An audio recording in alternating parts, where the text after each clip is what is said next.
One call. Years of service with the police. And there was one call that I'll never forget. The shift started like any other. 9 p.m. start, and I was in for the long run. It was a cold Monday night, so I expected a relatively quiet shift. After the evening briefing, I grabbed a set of car keys and loaded up the boot with my gear. Our team was low on numbers, so I was single crewed for the evening. I was happy about that though. I always preferred to be on my own. I found I always had to put a mask up around others, but on my own, I could finally be myself. I don't know why, but being on my own has always put me at ease. Maybe it was because I felt like my heart wasn't in the job anymore. When I started this job, I felt like a hero, like I could really make a difference. Now I just felt like a number on a spreadsheet, a zombie, just clocking in and out, counting down the hours until I can go home. The time went by soul-crushingly slow as I aimlessly drove the dark, quiet streets. My eyes started feeling heavier and heavier, and as 3 a.m. rolled around, it was always a time where I would have to fight just to stay awake. I was so tired. I even thought about pulling into a quiet spot and having a quick power nap, when all of a sudden I was jolted awake by a call over my radio. "Yankee Bravo 26. It startled me. I didn't realize I had the radio on full volume. I grabbed it and answered. "Yankee Bravo 26, go ahead," I said, eager to get started. The control room operator explained that there had been a silent 999 call and told me all of the necessary information for me to reach where the call was coming from. These calls were usually nothing to worry about. 9 times out of 10, they would be accidental pocket dials, so I made my way to the address the call was coming from, and when I got there, a wave of disappointment came over me. It was a block of flats. I called the control room for more information, but all they could tell me was that the call came from this address. I got out of my car and had a look around the building. It was huge. Must have been at least 50 tenants in there. I checked to see if I could see any lights on from outside, but it was no avail. I knew what I had to do. I would have to enter and knock door to door to find exactly who called us. I sighed deeply and walked toward the front of the building. I expected the door to be locked, but when I put my hand to it, it opened with a loud creak. I stepped into a long, black hallway and let the door slam shut behind me with a bang that echoed down the dark corridor. Suddenly, I was plunged into complete darkness. I took my torch out and clicked it on. It came on with a flicker that dimly lit the hallway. I could now just about see. At the end, there was a flight of stairs. I looked around for a moment to see if there was a light switch. There was. "Thank God," I whispered to myself. I tried the switch, which resulted in a pop as the bulb blew out, slightly startling me. All I had now was my torch to light the way, and slowly, I made my way forward to the flight of stairs ahead of me. When I reached the top, another long, pitch-black corridor greeted me. This one, however, had doors on either side. I shined my torch over them. They looked old. The paint was crumbling off of all of them. I looked down and noticed for the first time how dirty the floor looked, and that wasn't the worst of it. There was a terrible stench in the air. It was awful. It smelled like a dead animal or rotting food. There were always places you visited in the police where you would wipe your feet on the way out, and this was one of them. There were stains all over the carpet, deep, black stains. At that point, I reminded myself that someone most likely just called us by accident, and all I needed to do was make sure everyone was okay. So, I started to knock on all of the doors.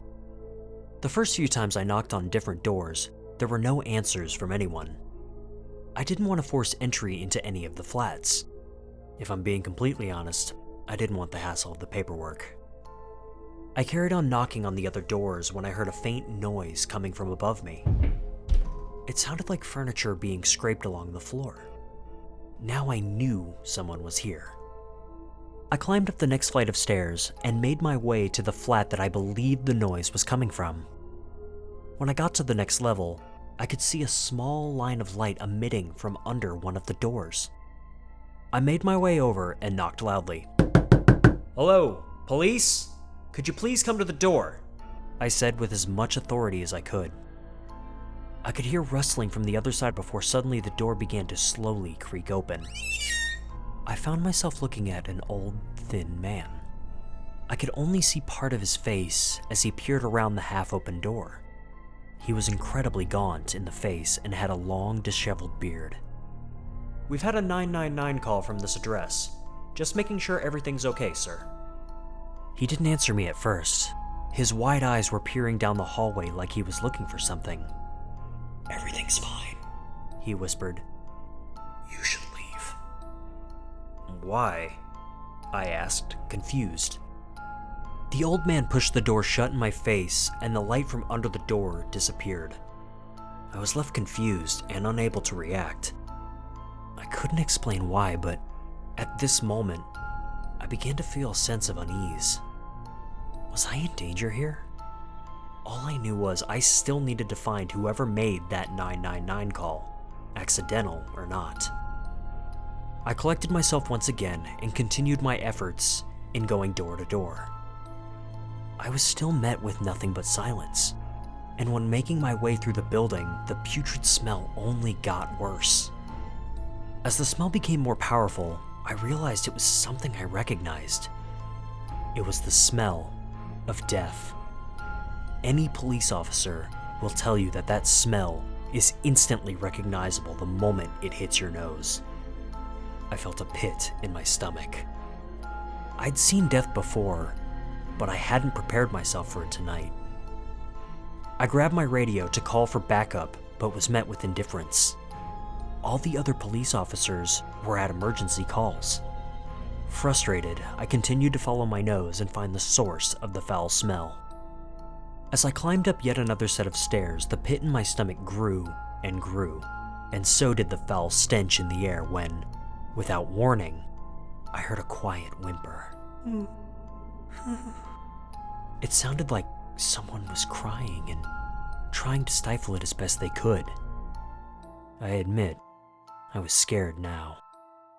I could feel my heartbeat in my mouth, and the sweat began to make its way slowly down my forehead. The quiet whimpering continued. "Who's there?" I called out, with a slight nervous crack in my voice. The crying suddenly stopped and left me in complete silence. I stood completely still for the longest time, listening out for any more noises. All I could hear now was the occasional whistle of wind coming from outside.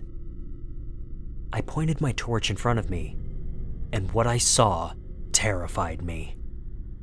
Black stains everywhere, all over the walls and the floor. The way the stains were formed, I knew it had to be blood. I grabbed for my radio once more, and my heart sank. My radio was dead, and my spare battery was in my car. "Shit," I whispered to myself. In my tiredness, I had gotten seriously complacent. I turned around to face the stairwell and was just about to make a run for it back to my car when there was another sound. Heavy breathing coming from behind me. It was only just loud enough for me to hear it. I quickly turned around, shining my light down the hallway. The breathing stopped, however, and I noticed that one of the doors was open. It wasn't before. Someone must have opened it while my back was turned. Every fiber in my body was telling me that I should turn around and get back to my car. But a part of me had to know what was in there. I unclipped my baton from my belt and extended it. There were no guns in this country, so all I had to defend myself was my baton and standard issue pepper spray. I came to the open door, and the smell was unbearable. I knew it was coming from this room. And as I stepped inside the flat, I found a light switch next to me and flicked it on. I'll never forget what I saw. There was blood everywhere.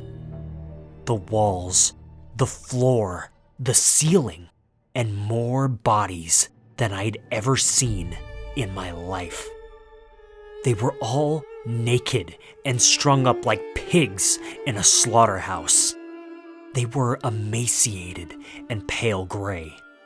Some looked as if they had been there for months, and some looked like they'd only just been strung up.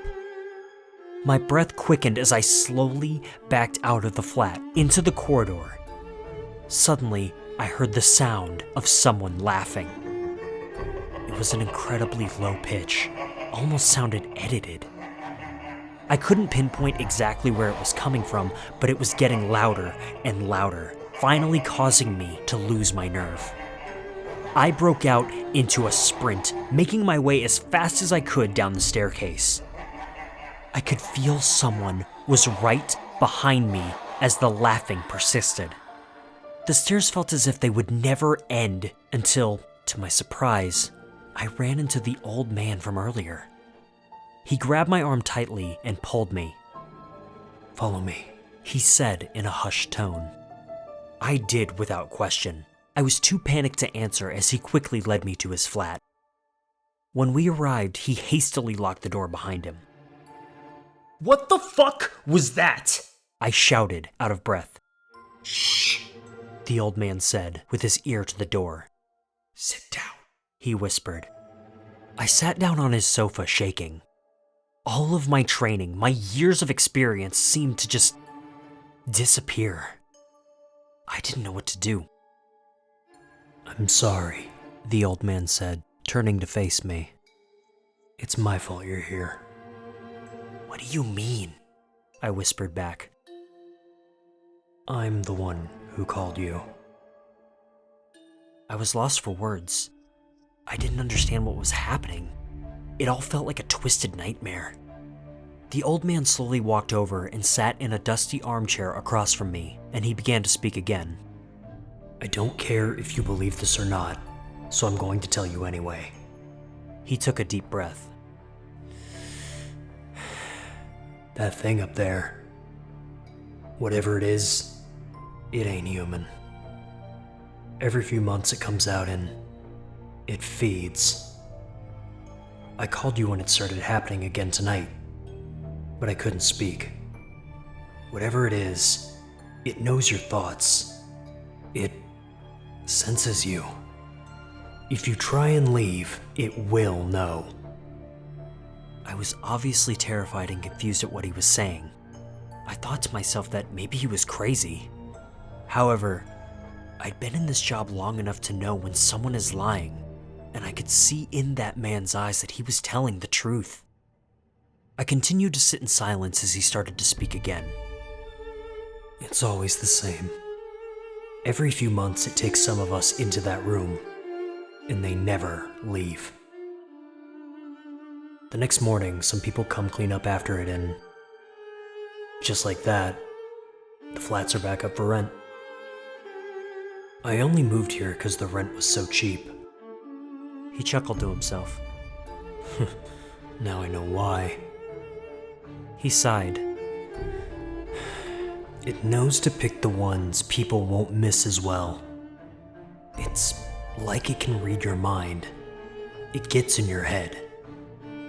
I don't know why it's never picked me, but I do know that anyone who tries to leave or tries to find help ends up in that room." "So what the hell do we do?" I said, still panicked. "We stay..." Suddenly, the old man was interrupted by 3 loud knocks on the door. We sat staring at it, not moving as the doorknob started to rattle. "Don't move," the old man whispered. I couldn't move anyway. I was frozen. Whatever was on the other side of the door was getting more and more desperate to get in until the banging and rattling ceased all at once. Honey, please let me in. A voice said from behind the door. It was my wife's voice, as clear as day. What the hell was she doing here? That's my wife, I said, standing up. No, it's not. Do not let it in. I made my way to the door just to peer out of the peephole. There she was. She looked scared, and she was crying. She peered through at me with deep sadness in her eyes. You see, my wife had been missing for 2 years. I had just about given up hope, but there she was, as clear as day, begging me to let her in. The old man jumped up and grabbed me, desperately trying to stop me from opening the door, but I easily overpowered him. I knocked him back with my elbow and began to unlock the door. Babe, get in here! I shouted as I unlocked the bolt and the door swung open. The old man was right. Standing in front of me was something truly horrifying. It wasn't my wife. Its body was thin and tall, its arms long, almost touching the floor. Its skin was pale blue, and its veins were red. Its mouth was just a small hole in the middle of its face, and it had no eyes. It quickly cocked its head from left to right, seemingly looking between me and the old man. Each time its head moved, a sickening crack of its neck would follow. You fucking idiot, said the old man. You gave it permission. Suddenly, with great speed, the creature pushed me aside and leapt towards the old man. It all happened so quickly, and in a flash, the creature had grabbed him by the leg and pulled him out into the corridor. His screams echoed down the hallway as he and the creature disappeared into the darkness. I stood in fear as the screams continued. That thing was torturing him up there. I knew it. I put my hands over my ears. I couldn't bear to hear it anymore. I had to get out of here. The old man's screams continued to echo through the building. For a while, I was unable to move, unable to think. I was too afraid. However, I remembered my duty. I remember why I joined the force all those years ago, before my life and the job had ruined me. I was supposed to protect. That was my job. So I steadied myself once more and made my way upstairs, through the oppressive dark, the familiar stench guiding me to that room of horrors. I made it to the floor where the room was and shined my torch down the hallway. The desperate screams of the old man had stopped now. I knew it was too late, but I made my way forwards anyway. And as I got closer, I heard a faint crack. It was that thing moving. I snuck closer. Now, I could hear the sound of it breathing. I creeped even closer until I was almost at the entrance to the room when I noticed a hand slowly reaching around the door. I stopped and waited, staring at it. Its long claws tapped rhythmically against the doorframe. That's when the laughter started once more. It was louder this time, and I felt as if the sound was coming from deep in my mind. He's gone, I'm afraid, a voice said. The voice felt like it was right next to my ear, causing me to flinch. It continued to talk to me. I was frozen, almost like it was controlling my movements. We can help each other. We could be friends, the voice carried on. It slowly stepped out of the hallway, revealing itself to me once again. Slowly, it turned its head towards me. You know it's your fault he's dead. The voice in my head was so painful to listen to. It felt like pins being pushed into my skull. Just like your wife. It said, laughing. Maybe if you hadn't been so obsessed with your work, taking the extra shifts, only ever thinking of yourself, you might have been there to stop it from happening. The pain was unbearable now. Unlike anything I had felt before. But despite the pain, I managed to remember something the old man had said. It knows who won't be missed. This means it must have selected its victims so that it won't be caught. Maybe, just maybe, I could turn around, ignore it, and walk out. Could it be as simple as that? I thought to myself. I took a step backward, and with a sharp crack, the creature swung its head towards me. I turned my back on the thing as it continued to torment my mind. But my will was set. I walked forward, all of the time hearing its grotesque body moving behind me. It was so close I could feel its warm breath on my neck. It kept talking to me, describing all the ways it would torture me. But I persisted. In all of my fear, I knew one thing. The creature wasn't trying to stop me. I was right. As I got closer, something happened then that I didn't expect. The thing started to get desperate, begging me to stay. I can help you. It spoke. You could live forever. I did it for the piece of shit that owns this place. I could do it for you. Fame, money, whatever you want. It could be yours. I found its desperation oddly comforting. I felt like I'd beaten it, and just like that, I found myself at the exit.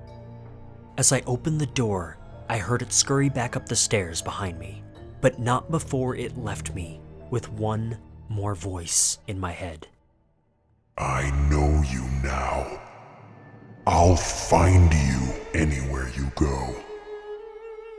I stepped outside, slammed the door, and breathed a sigh of relief. I sat in my car for a while, trying to process if anything I had seen was real. I knew there was no one in the whole police force who would believe me. I contemplated on what I would say for a while before putting the spare battery from my car into the radio. As soon as I did, a voice loudly called out, "Yankee Bravo 26, update please." I sat for the longest time as they repeated the same phrase over and over before finally bringing my radio up to my mouth. "Pocket dial," I said.